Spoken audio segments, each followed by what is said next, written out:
نبی علیہ الصلوۃ والسلام ایک دن اپنے صحابہ کے درمیان تشریف فرما تھے یا کسی مقام سے گزر رہے تھے تو دیکھا کہ ایک اونٹ جو ہے وہ بلبلایا، اس نے اپنی زبان میں بات کی تو نبی علیہ السلام چونکہ سارے جانوروں کی بھی بولیاں جانتے ہیں تو آپ نے جو ہے کہا کہ اس کا مالک کہاں ہے، تو اس کو بلایا گیا تو کہا تو اس اونٹ سے جو ہے وہ کام زیادہ لیتا ہے اور اسے کھانا کم دیتا ہے۔ تو وہ حیران ہوا، اس نے کہا کہ یا رسول اللہ آپ کو کیسے خبر ہوئی، آپ تو پہلی مرتبہ اس راستہ سے گزرے ہیں یا آپ نے پہلی مرتبہ یہ معاملہ دیکھا ہے تو آپ کو کیسے خبر ہوئی؟ فرمایا یہ اونٹ جو بتا رہا ہے میں اس کی بولی جانتا ہوں۔ تو نبی علیہ السلام کی ذات تو وہ ذات ہے کہ جو جناب والا انسان تو انسان، حیوان، چرند پرند جو بھی ان کی بارگاہ میں کوئی شکایت لے کے آئے وہ جھولیاں بھر بھر کے رحمت کی انہیں عطا فرماتے ہیں۔ تو جب کائنات میں جو بات میں کرنے لگا ہوں کہ ہم ان کے ماننے والے ہیں کہ جن کے صدقے اللہ نے ساری کائنات کو پیدا فرمایا، اور پھر قرآن مجید برہان رشید کی جو آیت مبارکہ میں نے پڑھی، ما کان محمد ابا احد من رجالکم ولکن رسول اللہ و خاتم النبیین، کہ اللہ تعالیٰ نے محبوب علیہ الصلوۃ والسلام کو خاتم النبیین بنا کے کائنات میں بھیجا ہے، یعنی حضور آخری نبی ہیں۔ اس آیت مبارکہ کی بہت ساری تفاسیر ہیں، بڑے اس میں بحث و مباحثہ ہے، لیکن جو اس کا معنی و مفہوم ہے جو ہمارے لیے ہے وہ یہ ہے کہ حضور آخری نبی ہیں، اور نبی فرمایا آخری نبی، نبی علیہ السلام کے بعد جو ہے وہ کوئی نہ نبی ہوگا نہ کوئی رسول ہوگا، اور ختم نبوت پہ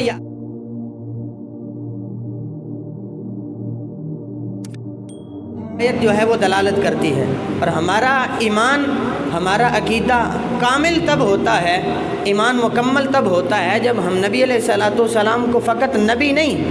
بلکہ خاتم النبیین مانیں، یعنی نبیوں میں سے آخری نبی، اور ان کے بعد کوئی نبی نہیں۔ جو بندہ اس بات میں ذرا برابر بھی شک کرے، بلکہ حضرت پیر میر علی شاہ صاحب رحمۃ اللہ تعالیٰ علیہ اور ان کے علاوہ بہت سارے بزرگان دین، انہوں نے کہا کہ جو بندہ اس بات میں شک بھی کرے کہ شاید ایسا ممکن ہو، فرمایا وہ بھی دار اسلام سے خارج ہے۔ تو جب ختم نبوت جو ہے قرآن سے ثابت ہے، احادیث سے ثابت ہے، کسی نبی کی گنجائش نہیں رب نے چھوڑی، کسی جو ہے وہ رسول کی گنجائش حضور کی ذات کے بعد نہیں چھوڑی، تو اگر اس کے بعد بھی کوئی اس چیز میں شک کرے یا اس بحث میں پڑے کہ نبی ہے فلاں کو مانو، فلاں یا یہ ہے وہ ہے،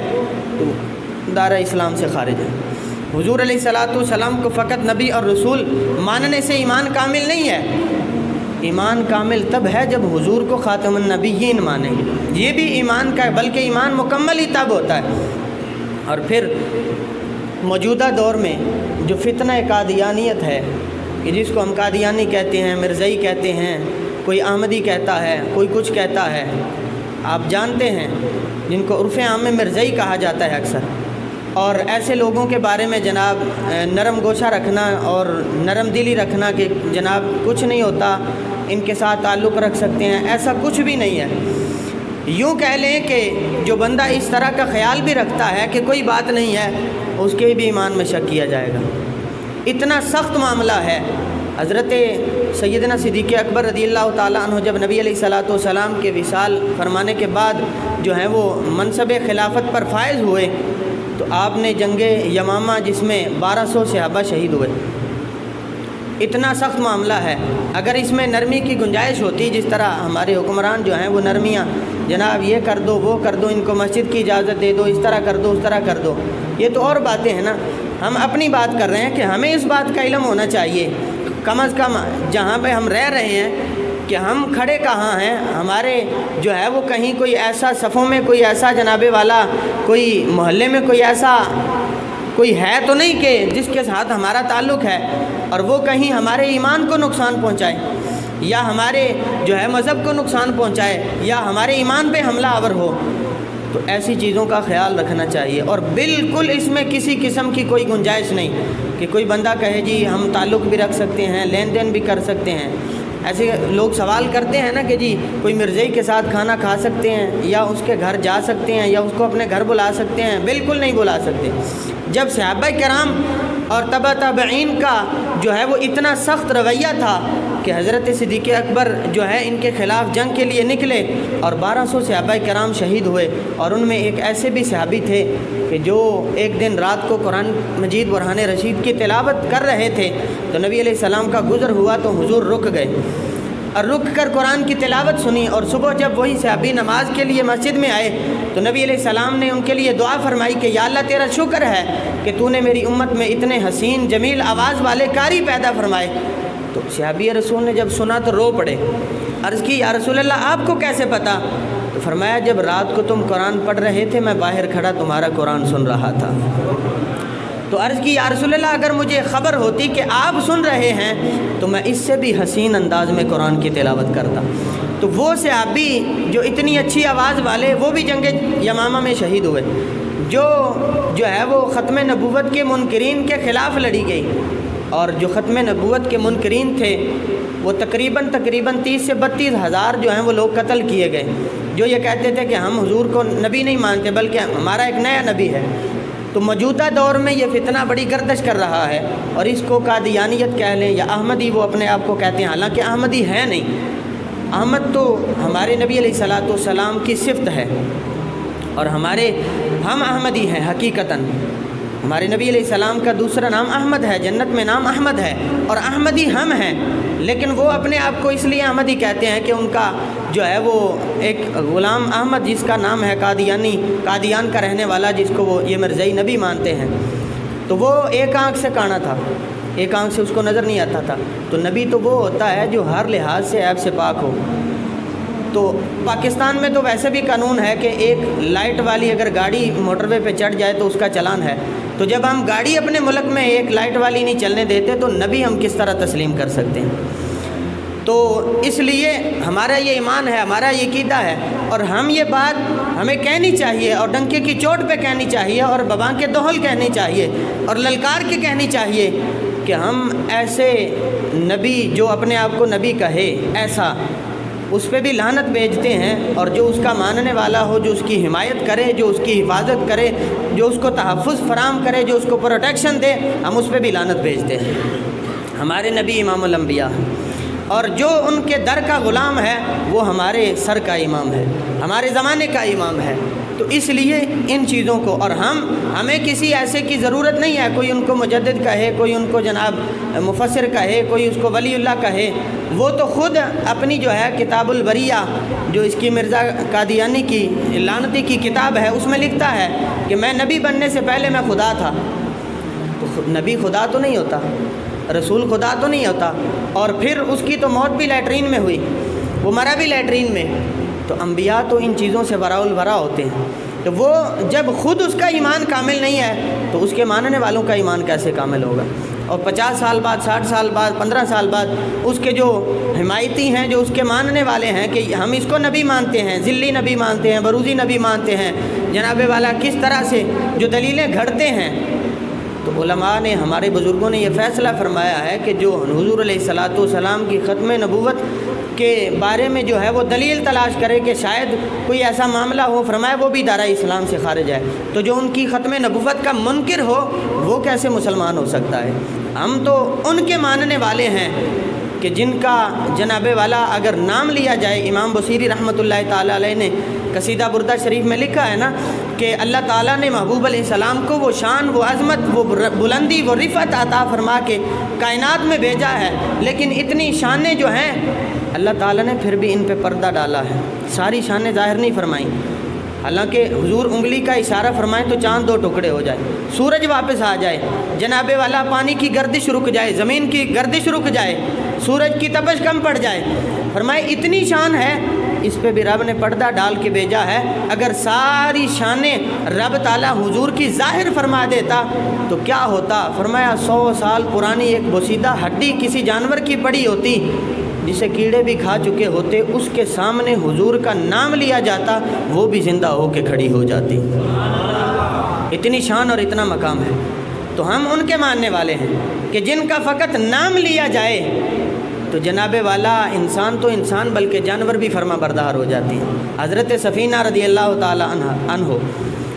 میں نے پہلے بھی عرض کیا ہوا ہے، حضرت سفینہ، اب جانتے ہیں ان کا نام کیا تھا؟ ان کا نام کوئی نہیں جانتا، نہ ہی کتابوں میں لکھا ہے۔ ان کو ایک مرتبہ نبی علیہ السلام نے فرمایا کہ تم سفینہ ہو، تو ان کا نام پڑ گیا۔ اور صحابہ کی تو یہ عادت مبارکہ تھی کہ وہ چاہتے تھے کہ کوئی لفظ ہمارے بارے میں نبی علیہ السلام جو ہیں وہ ارشاد فرمائیں، جس طرح حضرت علی کے بارے میں فرمایا ابو تراب، تو آپ فرماتے ہیں کہ مجھے اتنا پسند آیا کہ میں نے اپنے نام کی جو ہے وہ کنیت لقب ہی جو ہے وہ پسند فرما لیا۔ تو حضرت سفینہ ایک دن جنگل سے گزر رہے تھے، سفر کر رہے تھے، تو گزرتے گزرتے راستے میں شیر آ گیا، تو اس نے حملہ کرنا چاہا، تو آپ نے آگے سے فرمایا کہ اے شیر ذرا اس بات کا خیال کرنا کہ میں حضور کا غلام ہوں۔ تو وہ جو حملہ کرنے آیا تھا وہ پاؤں میں بیٹھ گیا، قدم چومنے شروع کر دیے۔ تو مفسرین فرماتے ہیں، حدیث کی شرح لکھنے والے، کہ جب وہ قدموں میں بیٹھا تو آپ نے فرمایا کہ میرا راستہ چھوڑ دیا، میں جانے لگا ہوں۔ تو اس نے اپنے خیالات میں یا اپنی زبان میں یہ عرض کی کہ جن کا اب نام لے لیا ہے ان کو تم ہی نہیں، ان کے تو ہم بھی غلام ہیں، ان کو تو ہم بھی پہچانتے ہیں، ہم بھی ان کو جانتے ہیں۔ تو ہم اس نبی کا کلمہ پڑھنے والے ہیں، ان کے ماننے والے ہیں، اور قادیانیوں کے بارے میں ہمارا کوئی نرم رویہ نہیں ہے، اور کوئی جناب والا ان کے بارے میں کوئی گنجائش نہیں ہے۔ اور میں پہلے بھی عرض کرتا ہوں کہ کوئی عیسائی ہو یا کوئی اور مذہب کا تعلق رکھنے والا ہو تو کسی نہ کسی صورت اس کے ساتھ بیٹھ کر کھانے کی بھی اجازت ہے، کہ اگر دل مانے تو عیسائی کے ساتھ بندہ بیٹھ کے کھا بھی سکتا ہے۔ لیکن قادیانی یہ ایسے لعنتی اور ایسے خنزیر ہیں اور ایسے ناپاک لوگ ہیں کہ ان کا ایک بال بھی پاک نہیں ہے، اور ان کے ساتھ کھانا بیٹھنا تو کیا، ان کے ساتھ گفتگو کرنا بھی میں سمجھتا ہوں ان کے ناجائز ہے۔ کیوں کہ یہ ہمارے نبی علیہ السلام کی شان کے ہی منکر نہیں، بلکہ یہ تو اس تاج کے بے ادب اور گستاخ ہیں کہ جو ختم نبوت کا تاج رب تعالیٰ نے اپنے محبوب کے سر پہ سجا کے کائنات میں بھیجا ہے۔ تو جو نبی کا گستاخ ہو اس کے ساتھ ہی نرم رویہ نہیں ہے، تو جو امام الانبیاء، سرور انبیاء، سلطان الانبیاء ان کے گستاخ ہوں، ان کے بارے میں بھی ہم کوئی نرم رویہ، کوئی نرم گوشہ اختیار کرنے کے لیے تیار نہیں ہیں۔ اور دوسری بات، امام جو ہے حضور کی شان کی بات ہوئی، امام بصیری رحمۃ اللہ تعالیٰ علیہ، یا اکرم الخلق مالی من الوذ بہ سوا کا عند حلول الحادث العممی۔ امام بصیری نے تو بہت سارے اشعار حضور کی شان میں جو ہے وہ لکھے ہیں نا، کہ حضور کا علم جو ہے وہ لوح محفوظ بھی حضور کے علم کا ایک قطرہ ہے، اور یہ آپ کبھی پڑھ کے دیکھیں اس کی شرح۔ اور یہ لکھا کیوں؟ قصیدہ بردہ شریف، امام بصیری جن کو جو ہے وہ فالج کا اٹیک ہوا تو ان کا ایک حصہ جو ہے وہ اپاہج ہو گیا، کام کرنا چھوڑ گیا، تو وہ چارپائی پہ لیٹے ہوئے یا اپنے بستر پر لیٹے ہوئے انہوں نے حضور کی نعت لکھی اور حضور کی بارگاہ میں عرض کی، اور اس کے کچھ اشعار جو ہیں وہ حضور کی بارگاہ میں دعائیہ ہیں، التجائیہ ہیں، کچھ شان میں ہیں، کچھ جو ہے مقام و مرتبہ میں ہیں۔ تو حضور کی بارگاہ میں یہ التجا کی کہ یا رسول اللہ صلی اللہ علیہ وسلم نظر کرم فرمائیے، تو نعت لکھی، تقریباً 200 کے قریب اشعار ہیں عربی میں قصیدہ بردہ شریف کے۔ تو لکھتے لکھتے سو گئے، اب ظاہری آنکھیں بند ہوئیں، رب تعالیٰ نے دل کی آنکھوں کو بیداری عطا فرما دی، نیند کی حالت میں حضور کا دیدار ہوا۔ اور نبی علیہ السلام جب تشریف لائے تو حضور کے پاس مبارک چادر تھی، تو آپ جب تشریف لائے تو حضرت امام بصیری فرماتے ہیں کہ میری آنکھوں میں آنسو آئے، اور میں نے عرض کی یا رسول اللہ آپ غریب خانے پہ، تو فرمایا جو تو نے میری شان میں نعت لکھی ہے مجھے اتنی پسند آئی ہے کہ میں خود چل کے تیرے غریب خانے پہ تشریف لے آیا۔ تو جو عرضیں اور جو دعائیں حضور کی بارگاہ میں جو التجائیں کی تھیں کہ میری یہ بیماری دور ہو جائے، حضور نے اپنا دست رحمت یوں امام بصیری کے بدن پہ لگایا، اللہ تعالیٰ نے اسی وقت شفا عطا فرما دی۔ تو فرماتے ہیں جب صبح کو بیدار ہوئے، اب نعت شریف جو لکھی تھی اس کا تحفہ حضور علیہ السلام نے اپنی مبارک جو چادر ہے وہ امام بصیری کو عطا فرمائی۔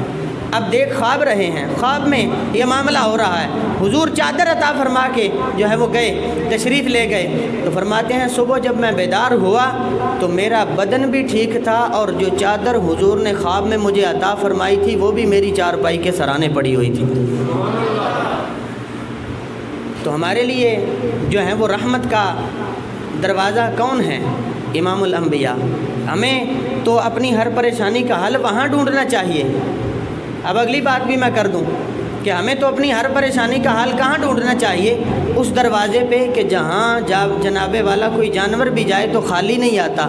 صرف نام والا جائے تو اسے غنی اور بادشاہ بنا کے بھیجتے ہیں۔ تو ہم کہاں بھٹک گئے؟ ہمیں تو اپنی جو ہے وہ نماز پہ یقین نہ رہا، سمجھ رہے ہیں میری بات؟ ہمیں تو مسجد پہ یقین نہ رہا،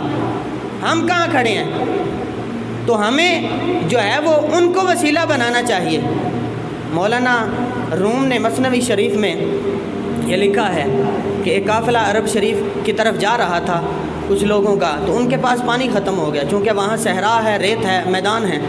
تو ان کے پاس پانی ختم ہو گیا، یہاں تک کہ وہ پیاس سے بلبلانے لگے، اور ان کے جانور جو ہے وہ ماند پڑ گئے، بیٹھ گئے، لیٹ گئے پیاس کی وجہ سے، شدت پیاس سے۔ تو انہوں نے اس مشکل میں حضور کی ذات کو پکارا، حضور کی ذات کو پکارا، اور اتنے میں حضور علیہ الصلاۃ والسلام جو ہیں وہ تشریف لے آئے۔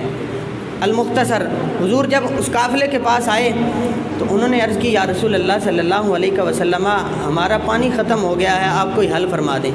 اب کتنا پیارا ان کا عقیدہ تھا، ہمارے جیسا کوئی وہاں ہوتا یا ان لوگوں جیسا کوئی وہاں ہوتا جو شان کے منکر ہیں، مقام کے منکر ہیں، تو وہ کہتے یہ تو خود اسی صحرا میں ہیں، یہ ہمارے لیے کیا کریں گے؟ بلکہ ان کا یہ عقیدہ تھا کہ ان کو رب تعالیٰ نے شان اور مقام یہ عطا کر کے بھیجا ہے کہ اگر یہ ہاتھ اٹھا دیں تو ان کے ہاتھ بعد میں نیچے آئیں گے، رب تعالیٰ آسمان سے پہلے بارش نازل فرما دے گا۔ اب عرض کی، حضور نے فرمایا پریشان نہ ہوئیں، ابھی حل کر لیتے ہیں۔ حضور نے ان کے ایک آدمی کو بلایا، کہا اس ٹیلے کے پار چلے جاؤ، اس ریت کا جو پہاڑ تھا یا جو ایک بڑا ٹیلا تھا، فرمایا اس کے دوسری طرف چلے جاؤ، وہاں ایک حبشی غلام ہے، اس کا رنگ کالا ہے اور وہ اونٹ پر سوار ہے، اپنے آقا کے لیے پانی کا جو ہے مشکیزہ بھر کے لے جا رہا ہے، اور جا کے اسے کہنا کہ تمہیں حضور بلاتے ہیں، امام الانبیاء بلا رہے ہیں۔ وہ بندہ گیا، جا کے